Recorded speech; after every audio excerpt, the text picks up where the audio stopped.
Lord Bateman free.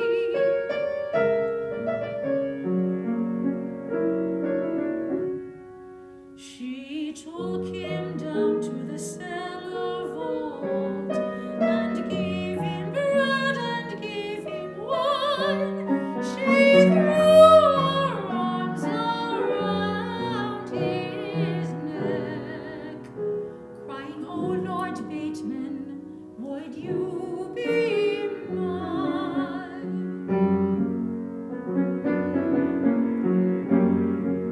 To bind their hearts they made a vow. For 7 long years this was their plan. He vowed he'd wed no other wife. She swore she'd wed no other man. He fled and 7 years rolled past, and 7 years seemed 29. The Turkish lady packed her ship and swore Lord Bateman she would find. She sailed to the east and she sailed to the west. She sailed till she came to the English shore. She rode till she found Lord Bateman's keep, and she called his porter to the door. Oh, is this not Lord Bateman's home? And is his lordship not within? Oh, yes, the proud young porter cried. He is just now bringing his new bride in. Go bid him send me a drink of wine, and bid him send me a slice of bread. Remind him of his Turkish vow, and what this Turkish lady said.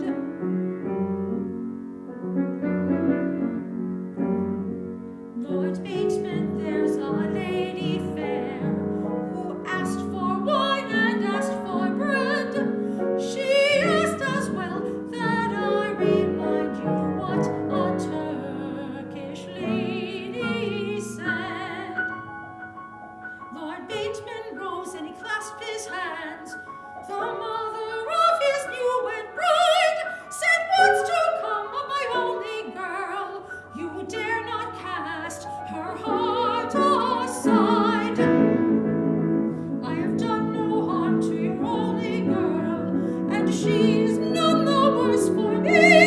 She came to me on the saddled horse, but she'll go home in Coterie."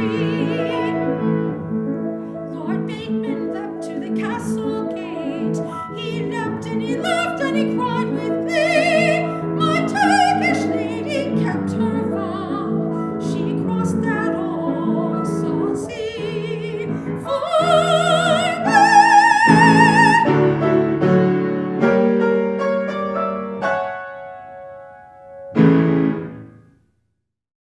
G. Ritchie, 1922 to 2015, was one of the foremost American collectors of Southern Appalachian and British Isles folk songs in the 20th century.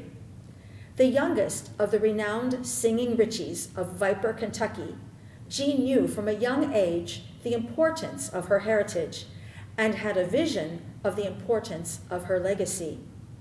Singing held a prominent role in the life and work of her family, serving to pass the time while laboring in the fields and offering a reward for hard work well done. Her family passed down nearly 300 songs, many of which had traveled to America through her British Isles ancestors. Although she studied to be a social worker, she found her niche in the American folk revival of New York City in the late 1940s. It was at this time that she realized she could make up songs about what was happening right then, and she began to publish her folk song collections and record her own work, appearing on many radio and television broadcasts with Pete Seeger, Woody Guthrie, and other folk artists. She and husband George Pico won a Fulbright Scholarship in 1952 to study the roots of Appalachian folk music in the British Isles, seeking common elements that tied them to the Southern Appalachian songs. She dedicated her life to sharing her simple, traditional style folk music. In 1996, on the occasion of the 50th year of her professional music career, she said, "All my singing life, I've not fit into categories. I've been too folk to be considered anything else, and too musically aware to be considered the folk. A woman once introduced me by saying I couldn't be a real folk singer because I'd been to college."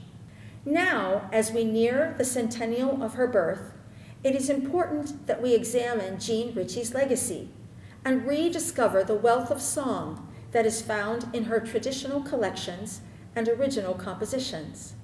When arranged as art song, some of these feature limited ranges, which serve as excellent teaching tools. Some are in unusual modes or include charming melodic twists. Many tell interesting stories for creative interpretation. Today, I will be sharing songs from Jean Ritchie's collected catalog, as arranged by West Virginia composer R.J. Nestor. R.J. and I began our collaboration when I completed my doctoral research at West Virginia University. Our goal was to expand the vocal repertoire by reinterpreting Jean Ritchie's collected works as art song. We began with a specially developed tool for choosing folk songs with particular musical interest, and then selected songs that either weren't commonly arranged for recital or had exceptional dramatic appeal. Traditional British Isles ballads served as morality lessons for the young people of the Appalachians. The songs were tales of chivalry, love, jealousy, and often tragic death. They went on for many verses and were a form of soap opera for the mountain folk. Our opening song, Lord Bateman, also known as The Turkish Lady, is a very old song. Jean Ritchie performed it often and nearly always a cappella.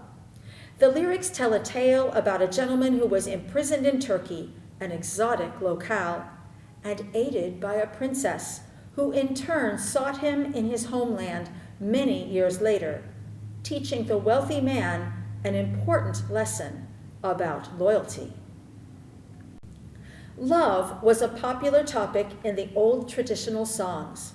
O Love is Teasin initially appears in Ritchie's published collection, A Garland of Mountain Song. According to Jean, these 2 or 3 verses make it one of the prettiest love songs I know. If it's sung in Ireland, it's kin to a whole family of Scots lyric songs, the best known of which is Wally Wally. Incidentally, we in America know Wally Wally as The Water is Wide. You may recognize a portion of the text from the well-known Come All You Fair and Tender Ladies. Text similarity between these British Island songs is quite common in this folk song tradition.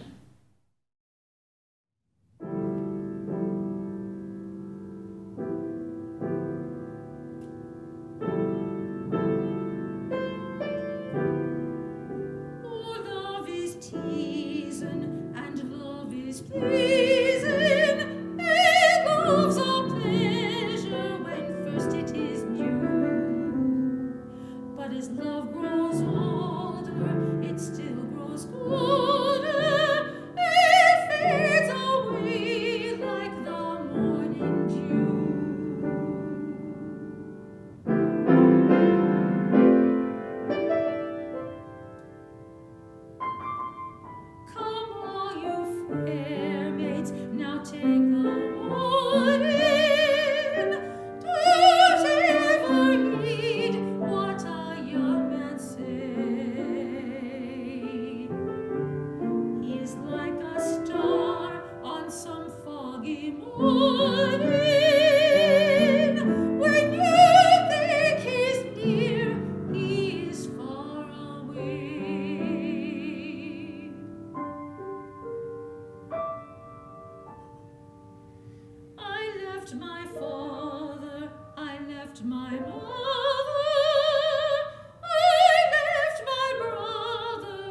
sisters too.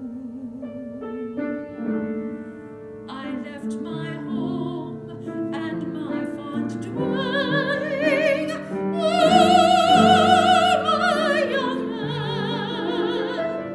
Oh, my young man!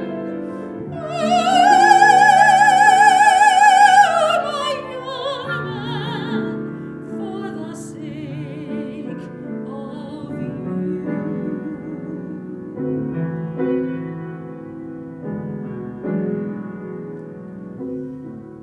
Oh, love is teasing and love is pleasing. It loves a pleasure when first it is new. But as love grows older, it still grows colder. It fades away like the morning dew.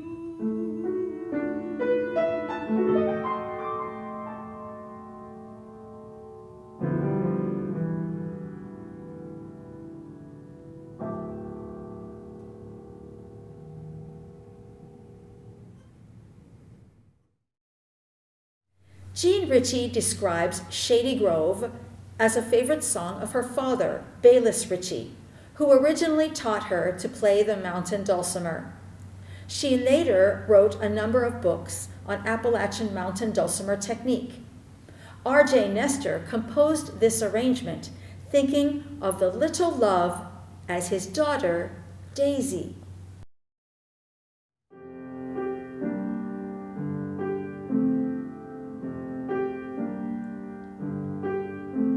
Cheeks as red as the blooming rose, eyes of the deepest brown. You are the darling of my heart. Stay till the sun goes down.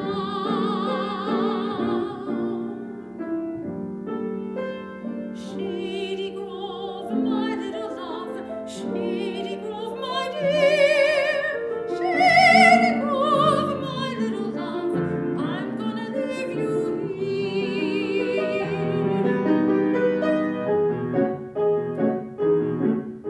Shady Grove, my little love, standing in the door, shows the stockings in her hand and her little bare feet on the floor. Wish I had a big fine horse, corn to feed him on.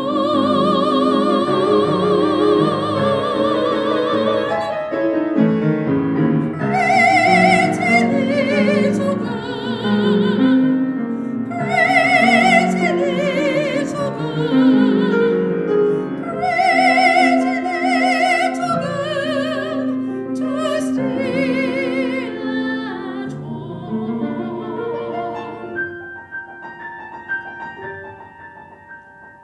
Feed him when I'm gone.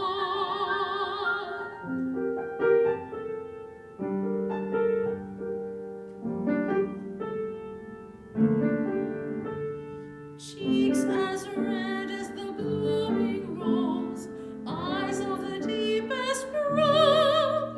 You are the darling of my heart. Stay till the sun goes down.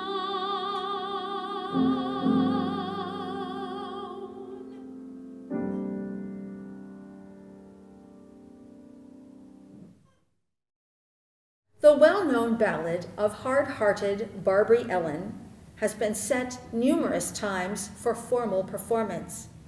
R.J. Nestor's arrangement of this ballad eliminates the final verse, describing the twisted briar and rose bushes that grew over the star-crossed lovers' graves. Mr. Nestor chose to acknowledge Barbary for her long suffering in the face of William's obvious philandering. By eliminating the depiction of Barbary's thorny hard-heartedness, he elevates her humanity as a woman who was wronged.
I think you're dying.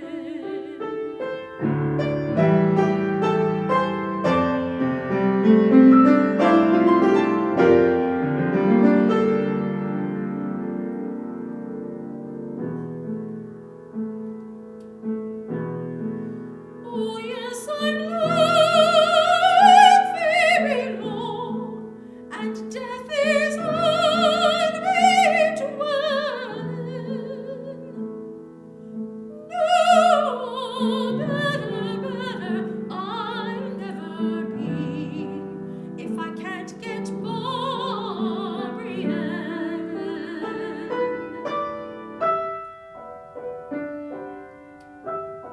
Don't you recall in yonder's town, a-drinking? You passed your glass to all the girls around, but you slighted Borean. I gave my health to all the ladies around, but my heart to Borean. You slighted Borean. My heart is Borean's.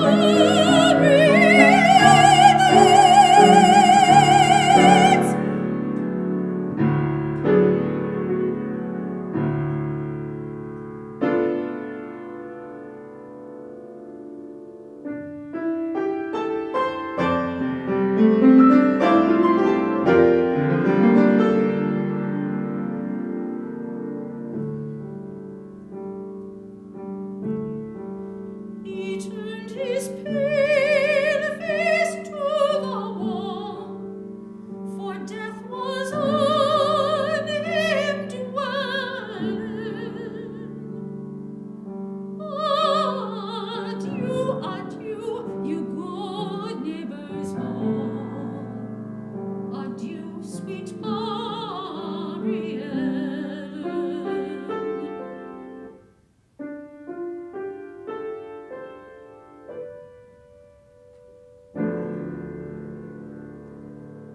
And she was going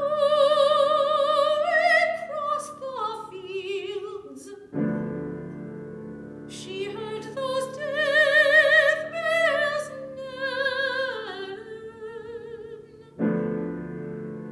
and every stroke the death bell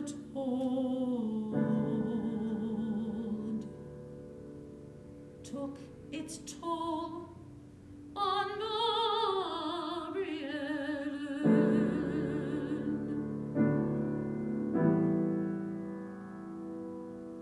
Oh, mother,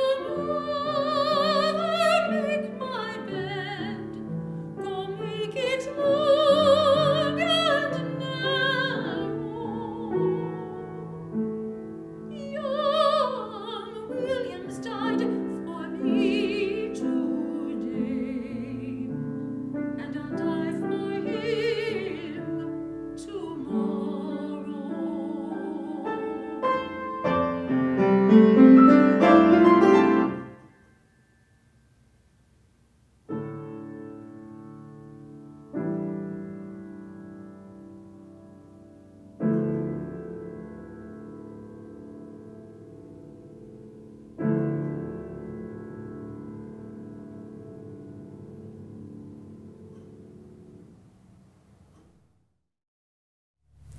Skin and Bones has been a favorite of mine since I first learned it at age 7 from a third-grade music book. When I had the privilege of meeting Jean Ritchie in 2009, she shared with me that the song Skin and Bones was right off our front porch. R.J. Nestor has given this Appalachian haunt song a humorous twist, turning the ghost-like refrain into an opportunity for the soprano to steal a chance to show off, much to the chagrin of the accompanist.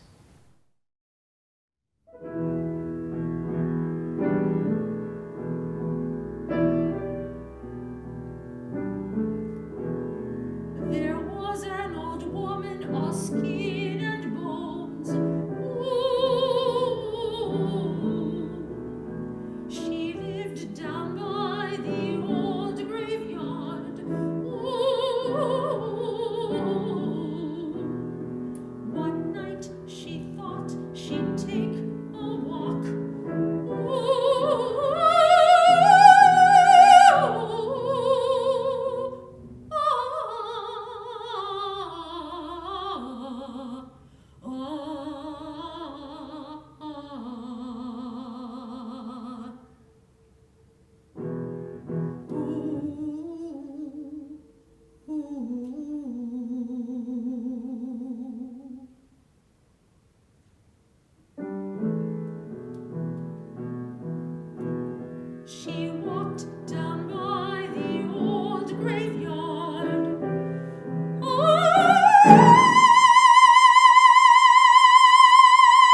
was to get a broom.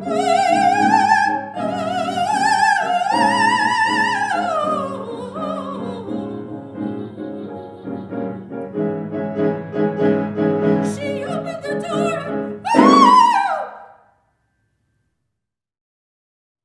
and In 1951, prior to her important work as a Fulbright scholar, Jean Ritchie and husband George Pico embarked on a collecting tour of the southern Outer Banks of North Carolina. While there, Ritchie recorded her interviews with Harker's Island musician Ivy Scott. These interviews and recordings of his songs are in the Ritchie-Pico collection in the American Folklife Center of the Library of Congress. One of the most interesting is an interpretation of the historical tale of Ella Maud Nell Cropsey. In the fall of 1901, 19-year-old Nell Cropsey stepped out onto the porch of her Elizabeth City, North Carolina home at the request of her gentleman friend Jim Wilcox.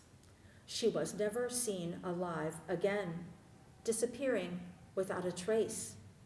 Jim Wilcox told all that he had left her crying on the porch since they had had a falling out.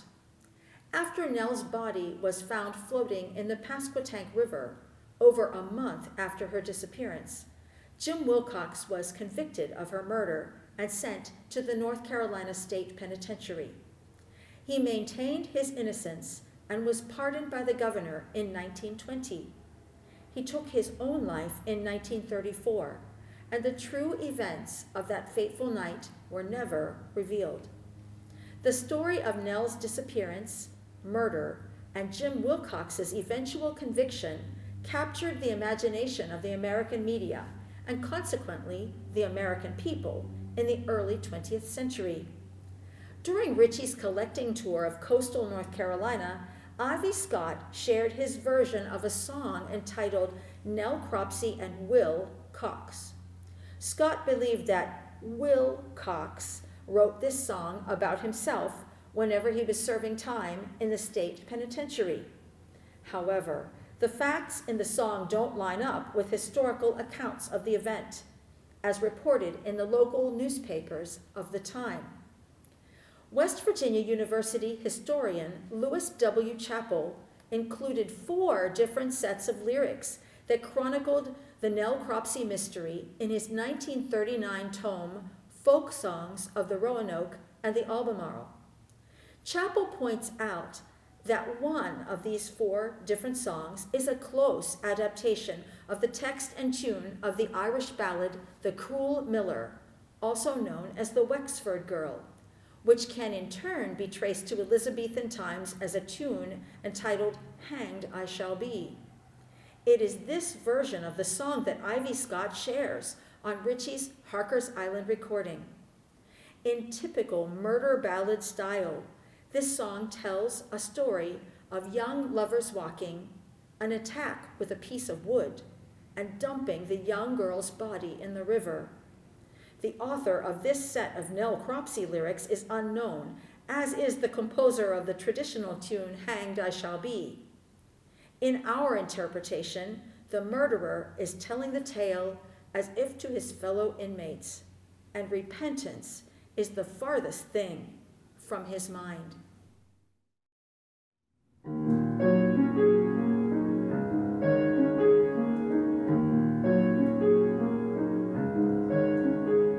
last Friday night, 3 years ago, and accursed be the day, the devil put it in my heart to take Nell's life away.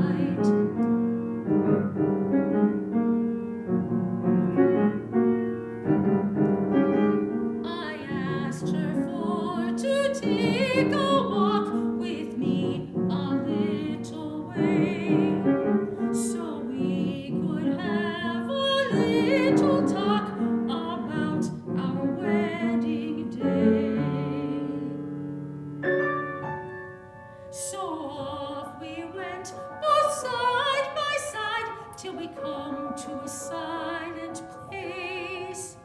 I drew a slab from off the fence and struck her in the face.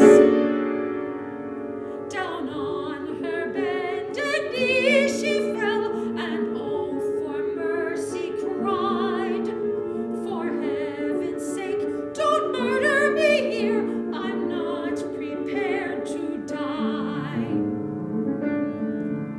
But little did I hear her cry, I only struck her more, until I saw her innocent blood I never could restore.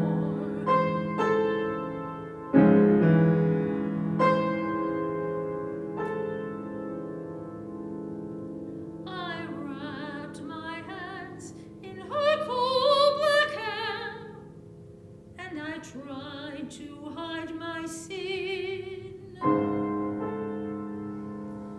I drug her down to the river bank, and then I plunged her in.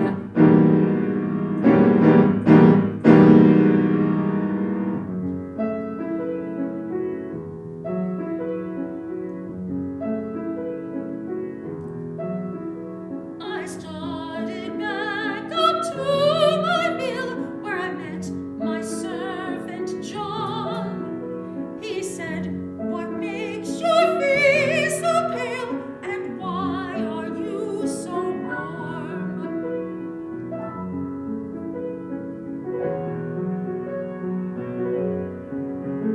And what's the cause of so much blood all on your hands and clothes? I told him it was a dreadful case of bleeding at the nose.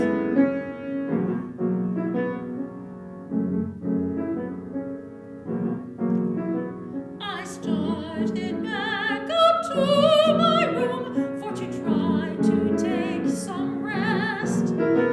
It seemed as if the flames of hell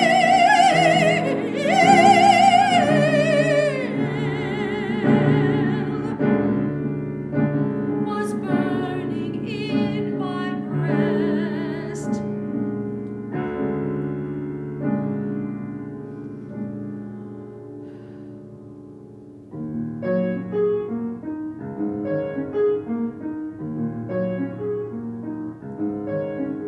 Come all who stand around me, this warning take by me.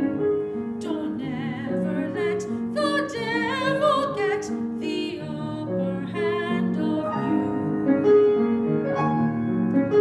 If you do, you'll surely be ruined, and you'll find yourself like me, serving out your 30 long years in the state penitentiary.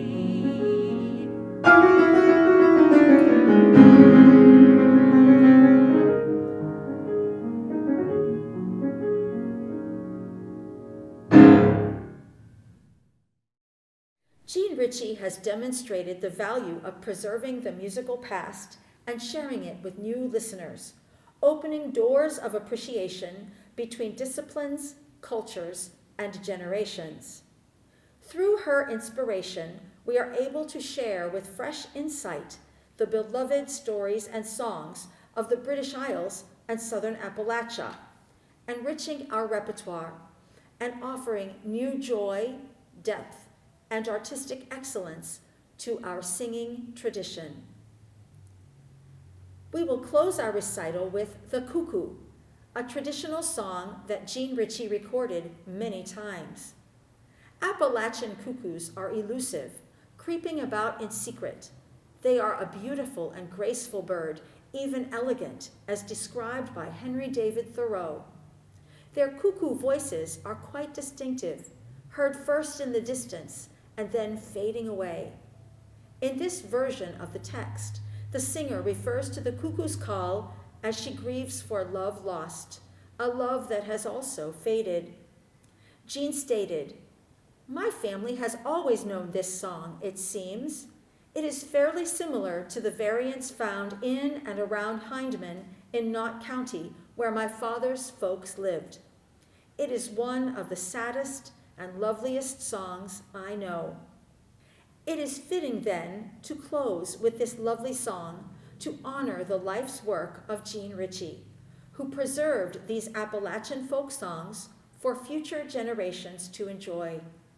Jean Ritchie's legacy to us is a collection of songs which we may now share in our studios as teaching tools, interpret through musical storytelling, and artistically communicate as effectively as they were presented in their original humble settings.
If they think